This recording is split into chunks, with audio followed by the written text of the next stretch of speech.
Tonight on the Bigfooty Podcast, we put Carlton under the microscope. We talk the AFL administration. We talk all things father-son rule. And Chief gives us a running dialogue on his travels. All this and more, coming right up.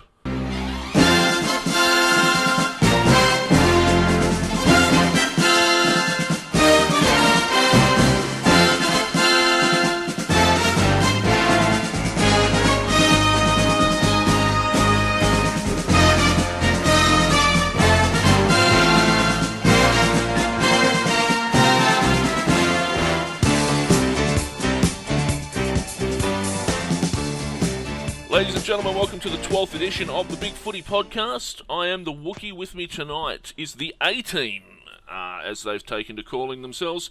And in that A-Team, we've got Messenger. Hello.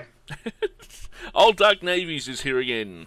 I'm very good, hashtag 13. And joining us again is the Prosecutor. Welcome all. And joining us once more is Jamie Johnston. Evening, clothes wearers. And not joining us is Chief, who is on a tour of some poor wildlife park somewhere. No doubt.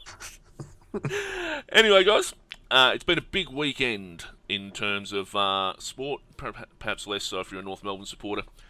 But your highlights, and so we'll start, let's see, Messenger, what were your highlights from the weekend? Oh, I don't think you can go past Gold Coast. Fantastic win on Saturday night. The Collingwood are starting to look very shaky for top four, I think. But no, excellent spirit. And Gary Ablett, words fail us, don't they? Words fail us. ODN, what were your highlights from the weekend? Oh, look, for the benefit of Jamie, I'll say the wicked bounce Boomer Harvey got inside the last minute of the match on Friday night. And, of course, the stunning Suns win over the Pies, then heading off to KFC to pick up a Rioli pack, 5 chicken wings for $5, certified by the AFL Match Review panel to be calorie-free. Get onto it. So, nothing to see here. Move along, people. Delivering the punches. Prosecutor, what were your highlights from the weekend? I'll go with North Melbourne losing. Definite highlight there. And on the contrary, the low light was Carlton won. So really was a win-win or a lose-lose game, whatever way you want to look at it.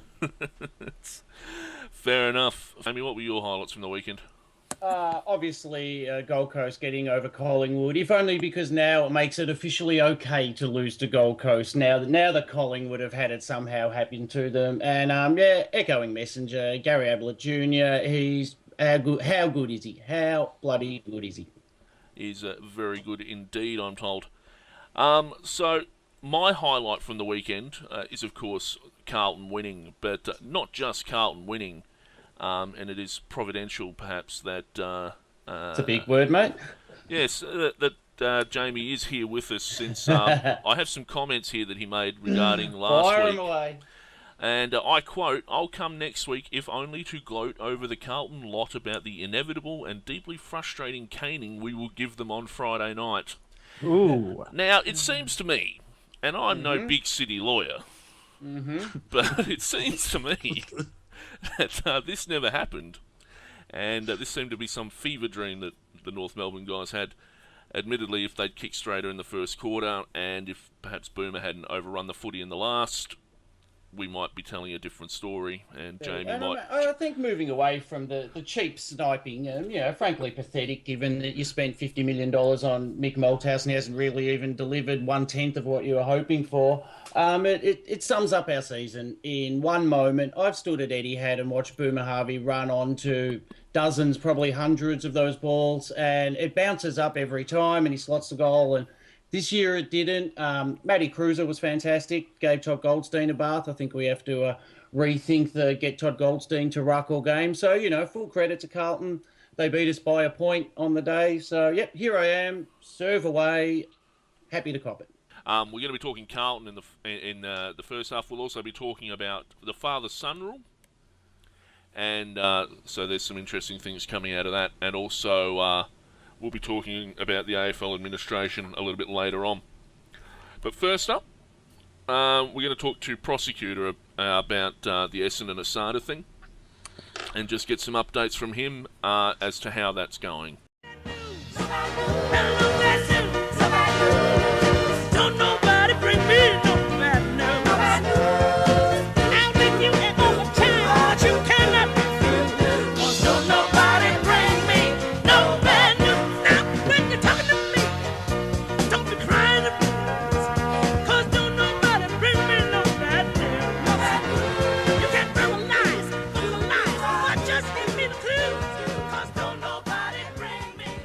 So, Prosecutor, how are the Essendon developments going this week?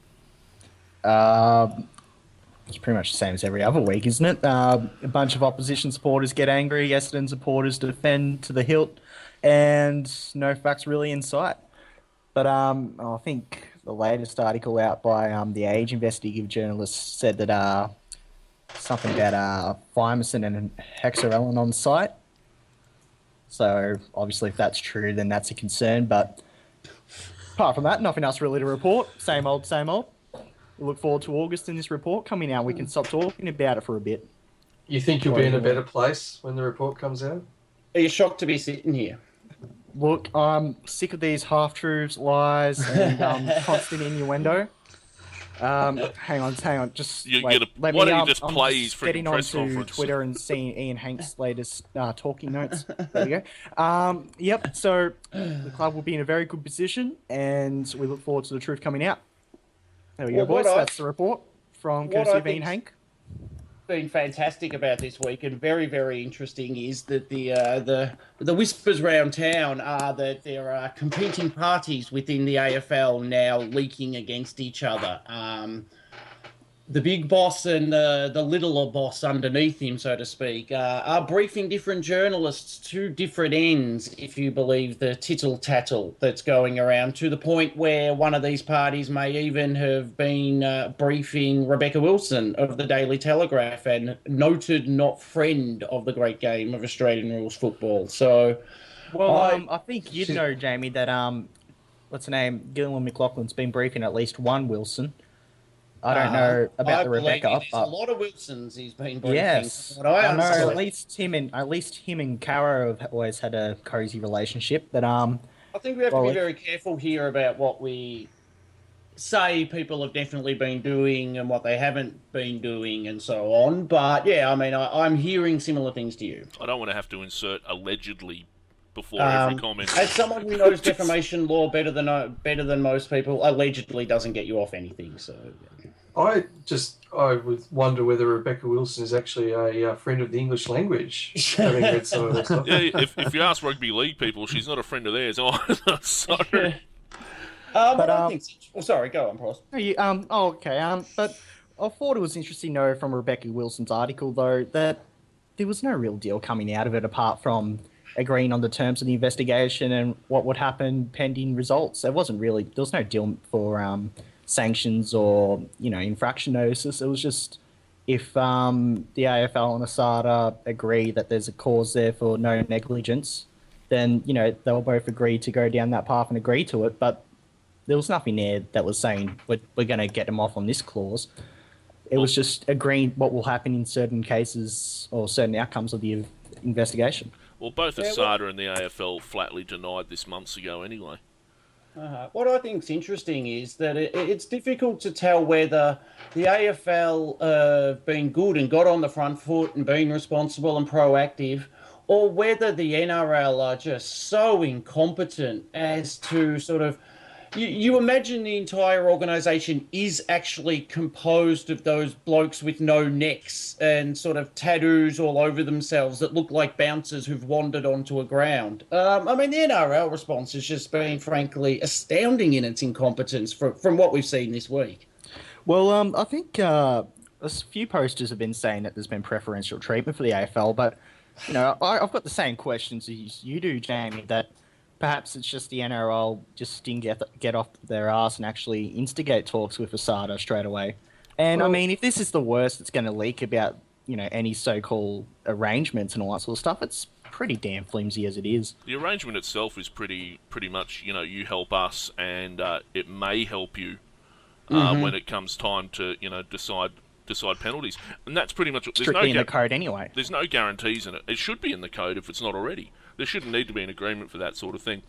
But, the NRL response is typically bloody-minded and what you expect from them, and then they develop a persecution complex whenever the AFL's involved, so... Yeah. I think what's also interesting now is that we're at a point where, the ASADA AFL report is in Canberra, it's up at the binders, there's no more facts to be gathered for that. And there does seem to be a mentality afoot amongst people that, well, we're reaching the end of the investigation, and that, Demetriou and McLaughlin and, what's her face from Masada are going to front a press conference and hand out the whack or not hand out the whack or, whatever may be. But I think people are absolutely kidding themselves if they think it's going to end here. Obviously, Demetriou and the AFL would like it to end here, and I think they're doing as much as possible to try and get the public perception across that it will end here. But the idea that the Australian Crime Commission will spend 2 years investigating something, discover very, very clear links between serious organised criminals and the importation and distribution of substances that, be they legal, be they grey, be they black market, are fetching quite a little earner. They're going to find all this out and go, oh, well, that's nice to know, close the file, we'll toddle off then and get on with something else. I don't buy that for 1 second. I think there's a hell of a long way to go yet in this. I think you would agree, Jamie, that it's not just Essendon that's the central issue here. It's the I think you've been posting about it too, how you got bikie gangs and you've got these little rings going on outside of the Essendon Football Club. That's the real focus point of this ACC investigation, rather than like the Essendon Football Club. The ACC doesn't give two hoots about Essendon. It could have been any other club who'd involved themselves around, through poor governance, and I'm making quotation marks in the air as I say that. It could have been any club. I don't think they've gone after Essendon. But, as you say, there are really, really big issues at play. But what the AFL wants is just to tie a knot on it here that says we've done what we can. And I think that is why James Hird is in serious trouble. If James Hird doesn't get at least a 12-month suspension, I'll be hugely surprised.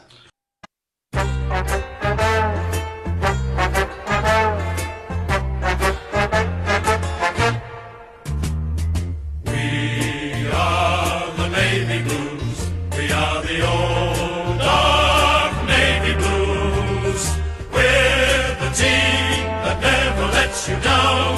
We're the only team old Carlton knows. With all the champions they like to send up, we'll keep our end up, and they will know that they've been playing against the famous old dark blues. Now, gentlemen, we're back here at the Bigfooty Podcast. And we're going to do what we love doing better than almost anything in the world. We're going to talk about the Carlton Football Club, that paragon of virtue, that bastion of high achievement. I knew this was a mistake. Jamie, you're a famed lover of all things navy blue. Perhaps you'd like to kick off by asking these two learned gentlemen some very serious and pointed questions about their team. I'd be interested in all seriousness. We keep hearing Mick say that there's going to be a clear out at the end of the year. That there's blokes on the list who won't be there at the end of the year, and so on. Could you let us know who do you think is definitely gone, and how big a clear out do you think it's going to be? And following on from that, I mean, is Mick planning a total rebuild, or is this a sort of a top up clear out, if you know what I mean? Oh, gee. If that's three questions, Yeah, you want some names. I mean, look, Ratton signed a few players to 2-year contracts, and they were probably done within the one.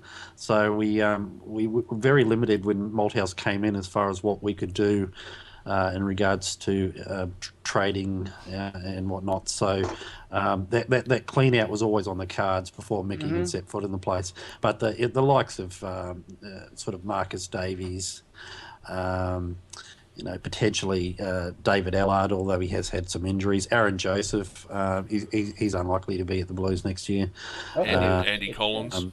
I don't think he'll be there. Andy either. Collins, he's gone. Yeah, feel free to keep throwing names out there, but Robert Warnock. Robbie Warnock. Yeah, the model botherer. We'll lose. Yeah, we'll lose. We'll definitely lose one of our ruckmen. There's a couple of players, other talls that sort of haven't come on as much. I'm not sure whether we'll, whether we'll keep Mitchell and McCarthy. I'd say we're probably looking at it. Oh, and of course you've got people that have fallen out of favour dramatically, like Nick Duigan, who made the leadership group at the start of the year, and I think he's played one game and he was dumped, never to be seen again into the VFL. Can I ask what has Nick Duigan done wrong? What has he actually done wrong? Do you know what an upper decker is? I think the perception is he was more. Well, Mick had a Barbie, right? Is that it? Is he being rude? That's in the similar vein to a reverse kangaroo, isn't it? Surprise for the morning for Mickey. I think the perception with Duigan is that he wasn't hard enough earlier in the year, and that he might be his time might have passed him. He might have been a good first, second year player. Yet Bryce Gibbs lives on. Well, Bryce Gibbs is a hell of a lot better than Nick Duigan, let's face it. Yeah, Bryce Gibbs has more skill, admittedly. Yeah. If he's not hard enough at the ball, he's got more skill to cover that for the most part. And Maltese has been pretty definite on Gibbs not being traded. So, what about a bloke by the name of Chris Yarran? Where does he sit in the scheme of things these days? Oh, gee, I mean, he's he has no consistency. He picks and chooses when he's going to go. So he apparently had a bit of a petulant episode this year where he was made sub, didn't like it, so didn't perform, and that possibly cost us the game. He was dumped to the VFL. God bless him. Yeah, so yeah. I appreciated it. That's for sure. Of all times, but and then when he was dumped to the VFL and then he came back, he was made sub just so Mick could lay down the law. And there's all sorts of rumours about Yarran and him possibly heading back to Perth. So is it sort of a Harry O'Bucks situation, is it? There was one rumour that something very similar took place. Yarran's not depressed, as far as I know, but something possibly did take place verbally between the two, but I can't confirm that. Can I just talk about the general setup? And a learned Hawthorn colleague of mine described your forward line once as a small, sexy, magical joke, in that there's a lot of skill and a lot of fluff and a lot of puffery, but it's not a forward line that beats really good teams. And when we saw Waite injured in the game the other week, I can't remember if it might have been the Collingwood game, it fell away. Things fell away dramatically. You clearly need another target in addition to Waite. Do you think you can find that from the guys you have internally, or do you need to go for the big recruit or go for the high draft pick? Josh Kennedy, he solves all their problems. Bloke from West Coast. We'd have a crack at him. He looked fantastic in a blue jumper. I mean, he probably might have solved problems for North on Friday night too. Well, our tall forwards were all right. No, it's just they're kicking. Anyway, we're not here. All that aside, I think we're a tall forward short. Henderson will fill the gap for Waite. I think the mistake we've made is relying on Waite to be our key forward and not really having any backup.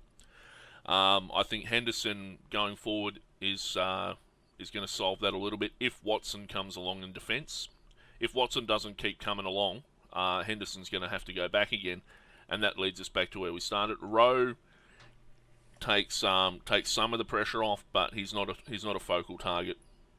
But really, I mean, just replacing Waite with Henderson is more sideways, isn't it? You want Waite and Henderson ultimately, don't you? Ultimately, yes, but I think to keep Waite on the park, he has to not be a focal target. Yes. So he's got to be a bonus, not the key. We won't be relying on Waite. We shouldn't. All be right. relying So, on him.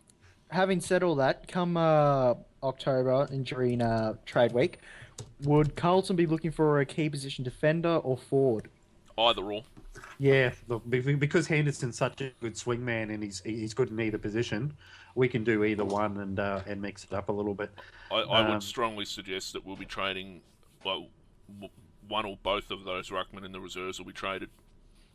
Yeah, but you're not going to get much, so are you? Well, two experienced ruckmen, particularly, I mean, Warnock, for all of his faults, is a damn good tap ruckman. It just depends how many other ruckmen are on offer at the end of the year, and from all reports, there's going to be a couple being shopped around. Yeah, and the other thing with Warnock too is you can always get back to your car safely at night. Well, that's right. he can reach tall shelves and stuff. So, he can change light bulbs without a stepladder. He's exactly right. He has his uses around the house. I'm interested in your rebuilding after you were caught savagely cheating and suitably punished. Mm-hmm. You had 3 number 1 draft picks in a row, if I recall, and that was in order maybe Gibbs, Murphy, Cruiser.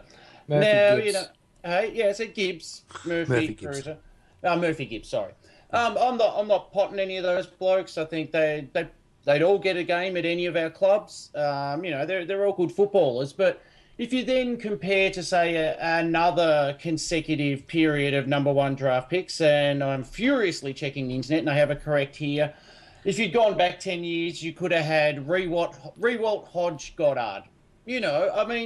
Did you get unlucky with a couple of crappy draft years? Because you would take Rewalt, Hodge, Goddard over Murphy, Gibbs, Cruiser. All right, Rewalt was do you see where I'm going with this? Do you think you got unlucky, or you drafted wrong, or how did it work out? Rewalt was the wrong draft to start with. He was 2000. That's what I'm saying. There was a period of 3 years. You guys had a period of 3 years. Yeah, but... just probably wrong example. Goddard took a long time to come on. He wasn't anywhere near a number 1 draft pick for until he was reached his mid-20s. So these guys have got time. I think there's a combination of things. Look, I think we went for insurance, so we just wanted a guarantee that the players we chose were going to be 200-game players rather than looking for X factor and particular strengths. We're just looking for all-round players, and I think we've got that. And we do have 3 200-game players there, no doubt. Yep, no doubt. I think there's probably we've been such a weak team. I think Gibbs has been played all over the shop. His utility value has hurt him because he's been used to plug gaps. Having said that, he doesn't necessarily give the impression to me that he wants it enough. He does have a laconic style, so it's very hard to know if he's putting in 100% at all times. But he's probably the one of the 3 that has the most improvement in him to lift his game to an elite level. But whether he can do it or not, I'm not sure. But Cruiser, not too many teams spend number 1 draft pick on a ruckman, and so of course he gets compared to Josh Fraser, which is a bit unfair. Cruiser he's a bit of a machine. He's 100% intensity. I just feel it's going to click for him if he stays on the park because he's had a few injuries. How bad was the knee for him, do you think? Because he's one of those big fellas. He's very heavy set, and I actually saw him play his first game in the twos. When he was coming back from that knee down at Werribee, went down to see Majak play. And just the sheer talent of Cruiser was immediately apparent. And he was playing at half clip. But how much do you think the knee injury has set him back and might hold him back over the career? It set him back a good year after he came back. I mean, that's what they say. Usually a 1 year injury, usually a 2 year. But for a really big bloke like him as well. Yeah, look, he had a lot of he came back with a lot of extra weight on. He sort of just can't seem to decide what his ideal playing weight's going to be as far as how it affects his mobility. But he also hasn't been number 1 ruck most of the time. So I don't know. He just seems. I don't know if you guys have been watching him lately, but he just seems to have got it right. And he's been in our best of late. And he seems to relish being in the middle as much as possible, and that's his best position. And I really hope we don't try to throw him up forward anymore. I think that's been his problem. They haven't been able to work out where he's going to play, and he was either injured like he was for parts of last year, and then he came back and he was going to be a forward. He was going to be and now that they're playing him in the ruck all the time, every game, he's only going to get better. Yeah, surely he would be. I mean, you could argue with the current way the interchange works now that the days of having 2 ruckmen like Warnick and Hampson is over. And so you'd have maybe one of those and Cruiser, but you need to be able to sing for your supper. So those guys have got to be worth their while forward. Surely Cruiser needs to be able to have that ability to play forward to make it worth everybody's while. But he does have the ability to play forward. what we're saying is we don't want him focused to be playing forward like he was No more towards the end of last year. Yeah, no more than sort of quarter of a game as a resting ruck, or it depends on who the second ruckman is. If the second ruckman is Hampson or Warnock, well, Warnock can't play forward. Hampson and Cruiser can fairly well share their time between the forward line, the ruck, and the bench. But yeah. Well, where do you? Oh, sorry. No, you're right. Where do you think your biggest gap is? And I'll use North for the example because I know my own team. We need more class, more pace, an outside runner. And if I could take anyone in the league, I'd take Harley Bennell. Where do you think your biggest gap is? And if you could have someone who's the kind of player who'd fill it?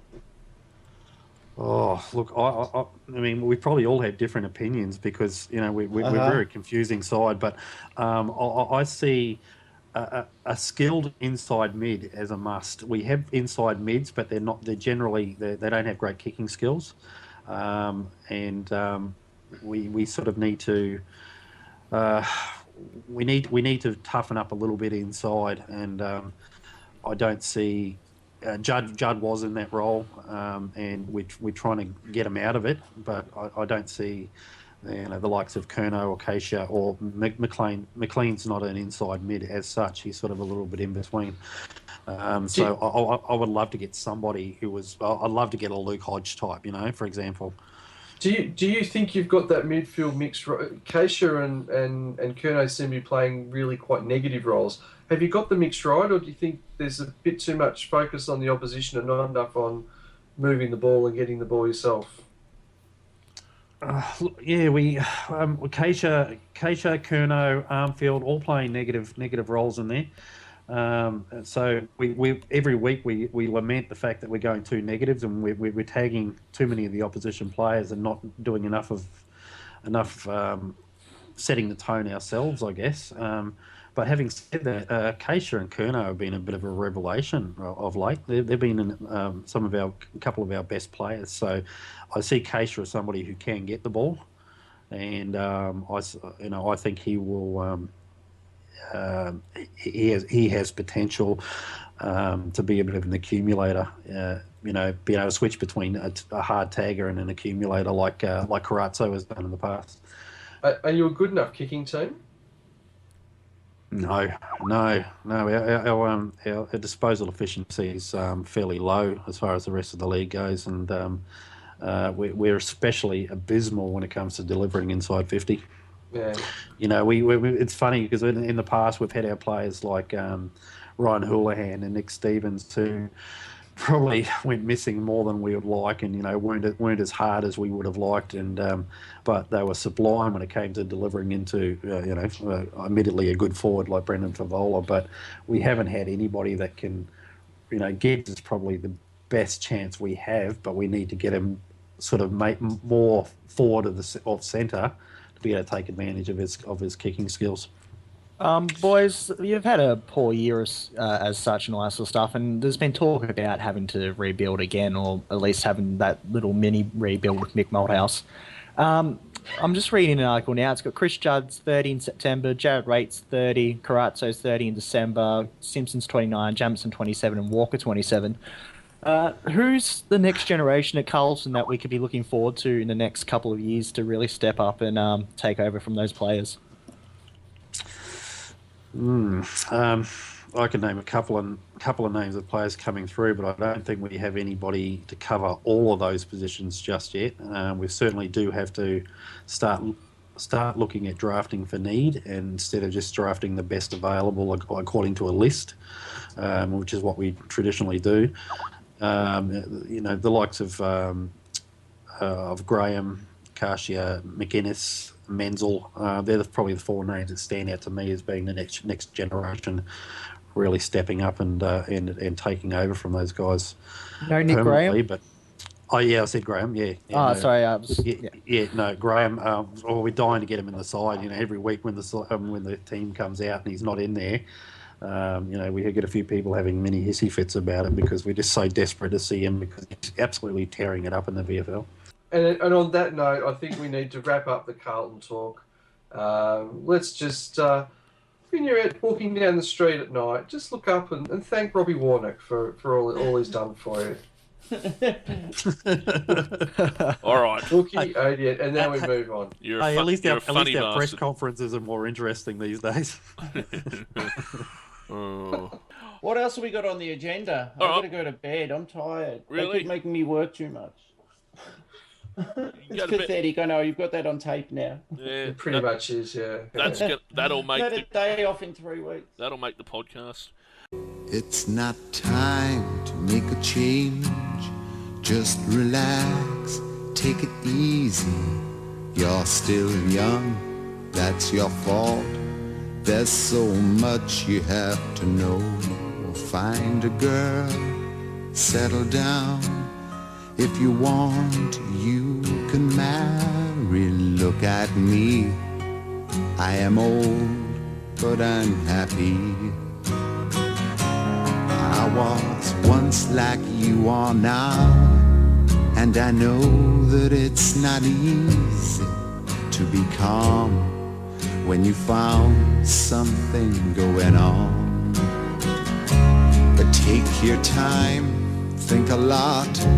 Why, think of everything you've got, for you will still be here tomorrow, but your dreams may not. All right, guys. So we're going to talk about the father-son rule tonight, and we're going to start. We're not going to go way back to the mists of time because those records are a lot harder to get than you'd think. But we are going to go back to 1988 for this, and there have been 72. Sorry, can I just ask for Pross? Where were you in 1988? I think my dad screwed him. Please, Mickey, carry on. Okay, And how old were you then? ever so classy. Fine. I swear to God, I'm just going to say allegedly into a recording after this and just insert it through everything. It's going to be awesome. That's how we got out of the scrotum. Allegedly. Anyway, all right. So there have been 72 father-son picks since 1988. Geelong had 70 of them. Yeah. Well, it seems like it, but no, they didn't. They only had 11 of them, which is the equal most. The equal most with Collingwood. Oh, wow. Yeah. Wow. Now- Really? Yes. Collingwood ever had a good one. Yeah. Travis Cloak. Cloak, Travis he's, Cloak, yeah, he's yeah. sure. Fair enough. He's sure. Yeah, He's yeah, sure. all right. I stand correctly. You stand correctly. Well, not No. That's not the way you use that word. Journalist. on. It is after work functions.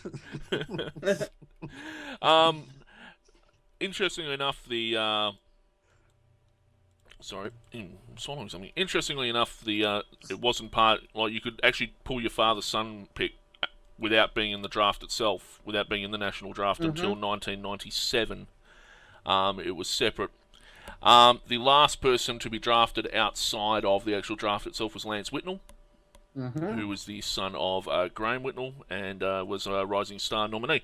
Now, there have been 72 draft picks, as I said. On average, they play 67 games each, which is almost exactly half of what their fathers played. Their fathers played on average 129 games each.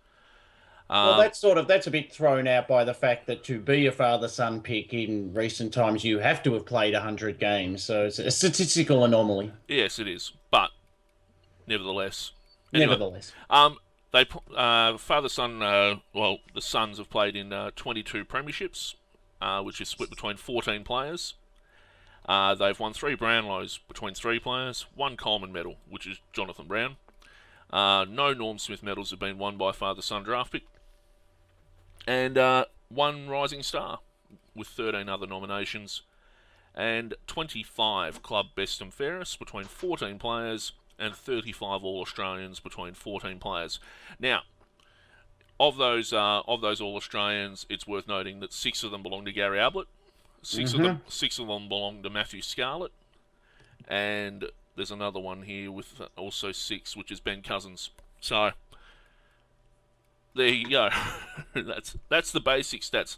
North Melbourne have So owned, Ben Cousins was a father-son pick for West Ben Coast? Cousins could also have gone to Geelong, father-son, I believe. he was taken. His father was Brian Cousins, who played 238 games with Perth. Of course, sorry. But also played the requisite 50-something, because back when Cuzzy was out and about doing that kind of thing, so to speak, you only had to have played 50, I believe, Yes. to be a father-son. Yeah. And And God knows Geelong needs all the father sons they can get. Oh, no, Well, imagine them with yeah. Cuzzy. jeez. Geelong's also the only club to draft father-son pick under the father-son rule that didn't play the game. He was an administrator. Oh, yeah. Ah, yes. And Excellent that was point. Simon Fletcher, who also played for Carlton, was the son of Gary Fletcher, who was an administrator for Geelong. And he administered 300 games, did he? Or how did he get it? I'm not entirely sure what the rules for administration are. Might be 10 years or something. Oh. But I'm sure there's a period of time.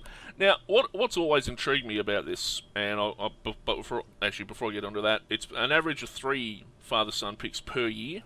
Not every year has had a father-son draft pick. 2009 didn't have one. And 1990, 1991 didn't have them. The biggest year for father-son draft picks was 1992, where they took 7. Wow. And 1988 they took 6, along with 2003. So the longest lasting father-son draft pick is Dustin Fletcher, followed by Jonathan Brown and Reece Shaw. So, And the interesting thing about Jonathan Brown is his dad only, I think he only played 50 or 51 or 2 games for Fitzroy. Like he just made the mark, whereas, Ken Fletcher played 7,000 games for Essendon. It was always on the cards, but well, it was very close. 360, Dustin calls him rookie. Yeah. 265 games his father. He's actually played more games than his father did. One of the few players that actually has done so under the father-son rule. It was interesting, and we talk of father-sons. The latest father-son to debut was Chris Langford's boy, Will. who debuted on Saturday, and he actually was not recruited by the father-son rule. That's right. He's not in my list for father-son either. He was recruited through the New South Wales Scholarship Program. Yep, and that doesn't surprise me either. Quite a few players, and you'd be surprised, don't actually play any games at all under the father-son rule. So they get drafted and then are found to be lacking in talent, as it were. The first successful father-son draft pick was Ashley McIntosh, whose dad played 146 games for Claremont. Back when it was only a 100-game requirement for the Waffle. Always fascinated me that the Waffle and Sample had 2 different requirements. This is the point I was going to make about father-son. Has there ever been a rule that's changed more than the father-son? The requirements to qualify for it, and then the pick you have to spend to get them, and blah, blah, blah. The bidding process. Oh, God. Thinking about the games qualification, I'm thinking back to when Adelaide were trying to claim Bryce Gibbs, and didn't his dad have to play like 300 Sandful games or something to be? I think it was 250 Sandful games he had to play. And his dad was about 10 games short. Yeah, and Yeah. so Oh, geez, they sucked about that. Yeah. and they did, and they still do. And fair play to them, they got the rough end of the pineapple there. Because And they're very good at tears in Adelaide too. Oh, aren't they? They're terrific at it. And serial killing. don't get me started. Oh, and Banks. Just And I'll tell you what, they love Michelangelo Rucci, and they love High floaters. It's interestingly enough, only 2 players, I believe, have been drafted in South Australia under the father-son rule. Brett Ebert in 2002, the son of Russell Ebert, who was an absolute legend of the game, regardless of where you come from. And also, no, I just think actually it's just Brett Ebert. So there you go. From Western Australia, obviously Ashley McIntosh, Ben Cousins, Mitch Morton. Brett Peake, who was drafted by Fremantle, the son of Brian Peake. Mitch Morton, the son of Noel Morton, who played 171 games for Claremont. And that's it from WA. And, Sydney have got a belter, little Tommy Mitchell. Yeah, oh yeah. Oh, I yeah. noticed. If his dad had played a few more games for Carlton, we'd have been most impressed. I can't say Hawthorn's done that well out of the father-son rule, to be Oh, honest, and- apart from the Kennedys. Speaking Adelaide, of Sydney, sorry, the Adelaide football. The Adelaide Football Club. Luke Darcy's on that list too. He was mother-son rule for the Queensland Firebirds. He's also the son of... Finish the podcast. It's over now. also the son of David Darcy, who played 133 games, and Darcy played 226, so that's not a bad effort. Matthew Richardson was the son of Alan Richardson. Bull. So What was his nickname? Bull Richardson. I'm not calling your facts into question. Matthew Scarlett was father-son. So there have been Ablett, obviously. Who was his dad? Let's We know who his mum was anyway. ask around the Corio Hotel. Allegedly. Have North or Hawthorn had any father-sons? North have only had one father-son pick in the entire 25 years or whatever that it's been running for. Jesse Smith. And yes, it was Jesse Smith. Oh, they did have something similar, nepotism with Ryan Pagan, didn't they? Well, They never wanted Pagan Pere never wanted to play him or draft him, but there you go. Jesse Smith, I'm obliged to say it. Great tragedy. Wish it never happened. Stupid preseason game against Melbourne. Would have been as good as anyone in the league. Top 10 player. Blah blah blah. Let's move on. Hope it doesn't happen to Luke McDonald. I mean, That's my piece. for Carlton, we failed on David Walls, who was pretty crap, really, in the end. Played no games for Carlton. Oh, there was some Richmond bloke who was the son of one of their... David Burke. David Burke. Oh, he came and haunted our half-back line for a couple of games. They also had Tom Roach, who played an entire 11 games, the son of Michael Roach, who was... Travis Tuck brothers. Travis Tuck for Hawthorn played 20 games. Shane. Darcy Danaher at Essendon, 6 yes. games. Oh, yeah. Who the hell There's is... a bit of a theme where you have to put up with a couple of, shall we say, less than spectacular older brothers until you get down to the good one, like Joe Danaher. Cameron and Jason Cloak. The Cloaks, yeah. 1 in 3 apparently will make it. The inanimate carbon rods of the Cloak family tree. Jared Malloy, the only player taken by Fitzroy, as well, ended up at Collingwood, I think, in the end. Brisbane and then Collingwood. Yeah, Fitzroy, Brizzy took him when they were cruelly merged, and then Collingwood. Yep. The Joel Bowden. Bowden. So Bowden, whatever you like. Bowden. You say Tomato, potato, tomato. I say potato. Let's call the whole thing off. Yes. If only we put that to music. In 1999, Shane Morrison, the son of Peter Morrison of Brisbane, was drafted, and they don't know how many games Peter Morrison played, apparently. The thing I'm interested now with father-son is the absolute rank rorting of the draft that goes on. I mean, what Melbourne and Gold Coast and GWS did last year with the whole Jack Viney thing, It's not right. It was not right. There was something going on there. I don't know what it was, but something didn't smell right about that whole little arrangement, did it? Yes, you're absolutely right. It was very sus.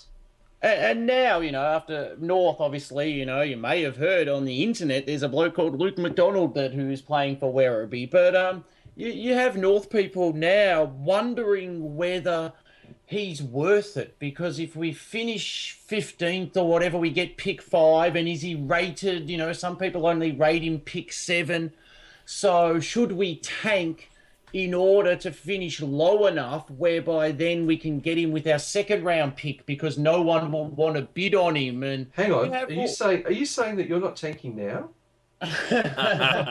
You're doing that deliberately. Wow.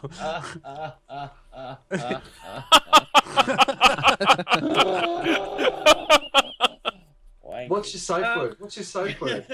No, but I'm trying to make a serious point, and you guys, just can't bloody grow up and have a decent conversation about footy. You're absolutely right. No, but it gets back to my original point. Has there been a rule that has changed iteration as many times as the father-son one?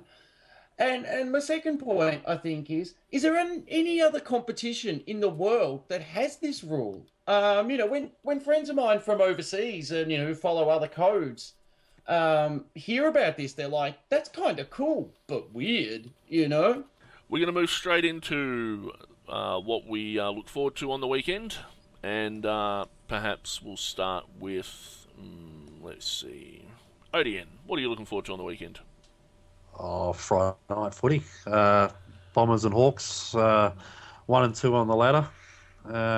Genuine hatred between the teams and the supporter bases on Bigfooty too, apparently. And it's going to be a great game. The pick of the games, obviously, all weekend. Nothing else aside from what happens to Carlton and whether we can get that Gold Coast monkey off our back from last year really appeals to me. So, Friday night, be playing it there, be great. No worries. And, Messenger, you'll just be glad that Carlton aren't playing on a Friday night.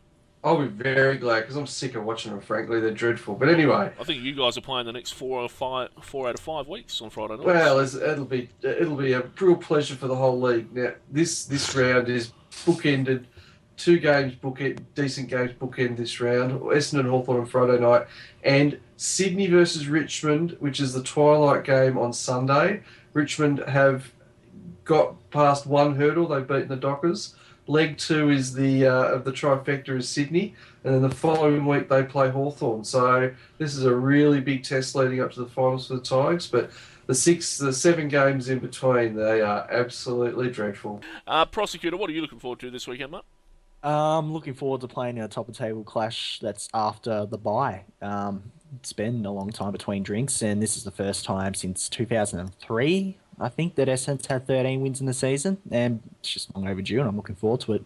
Don't think we win, but it's just good to be a part of it for once, to be honest. I actually think you guys are a massive chance. I reckon it's a line ball game. I'll just put it to you guys, though. Does it feel like that this game doesn't have that vibe that top-of-the-table clashes in recent years have had? I'm not sure. Obviously, people say the Asada scandal. Well, we know Hawthorn's going to get the points anyway, so whatever. I'm not in the least bit confident about this one. I think win or lose, you're going to get the points. Look, I think because Essendon... Well, there goes the Essendon, so we're down to 15/18 of the league now. Yes. Yeah, Pross, I don't think Essendon are a top 2 team as such. I think you've seen Geelong and Sydney fall over a little bit in a couple of games. They're probably still above them. So whereas they might be a top 4 side, I know where they are on the ladder, but it's not so much. They've probably been a little bit patchier in some games and just got over the line. Power rankings, yeah. Yeah. Well, look out, Robbie. All right. To be honest, though, when I think of it, though, sometimes I wonder if I'd rather play Port Adelaide just to get that first finals win, and then because our time's going to be from next year onwards, so. I agree that we're not really the second best team in it, but it just lacks that vibe. But I'm just excited to be in it nonetheless. Take your big syringe to the game, and you'll have a great time. Oh, we'll get the beach volleyball going, except it'll be a syringe. I think someone had that idea though, but big inflatable syringe. To be honest, if this wasn't my club, I would be absolutely loving that, and I'll probably be the first one to be blowing them up. But I'm secretly laughing at some of the ideas, as in, if it was any other team, I'd be laughing and be patting on the back saying, well done. Chief, what are you looking forward to this weekend? Football or, as usual, otherwise? Who, me? Yes, Chief. Who else would I describe as otherwise? This weekend, I am looking forward to, sorry, I didn't hear you say my name. I was just... I am looking forward to going up to the beach up at Noosa and camping on a beach all weekend. That's what I'm doing. Friday midday, I'll be hitting the Gateway Bridge up to Noosa, up to Tewantin, across on the ferry, 30 k's up lovely Queensland beach coast, and about 10 blokes, beer, grog, poker, all that sort of stuff. Breeze flex. Baby. Forward driving over the syringes, forward driving over the sand dunes, tearing up our lovely natural resources with my aggressive cheese cutter tyres on my four-wheel drive. Looking forward to that. It's not terribly football related. Is there though, football on? Is it? Do you take the Bigfooty servers with you and perhaps run them off a car battery for the weekend? Yes. Is that why it always crashes when North Melbourne loses? Well, whoever's losing at poker has to get on the treadmill and get, you know. I feel less bad about the stuff we said about you earlier in the podcast. Yeah. What? You're all sacked. All right, guys. Time to wrap this up. It's been another good podcast. Thank you very much to everyone who came on. Thank you to Jamie Johnson, who is not here. He left some time ago. His planet needed him. And Chief, thanks for coming on late. No worries. And Messenger, thank you for being here the whole time.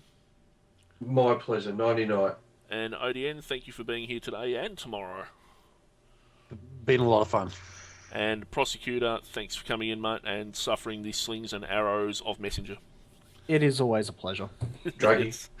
And Wookie, thanks for organising these podcasts all these weeks. I mean, it's a real labour of love, and you really get into it. So, good on Finally you. some recognition.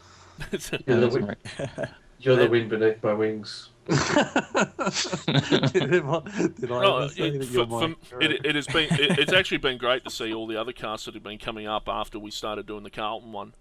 Bandwagons. Yeah, it's good fun. Just, I think Essendon's one's out now, and Prosecutor's doing really well with that apparently. And the Eagles. So I say. Yeah, according to him. And, We don't listen to it, so. but yeah, the Does pie. the Essendon one have the Twilight Zone music as an opening? Oh, might be the next edition now that you mention it. But anyway, that's good night from me, guys, and we'll see you all on the forums. Hashtag Buddy13.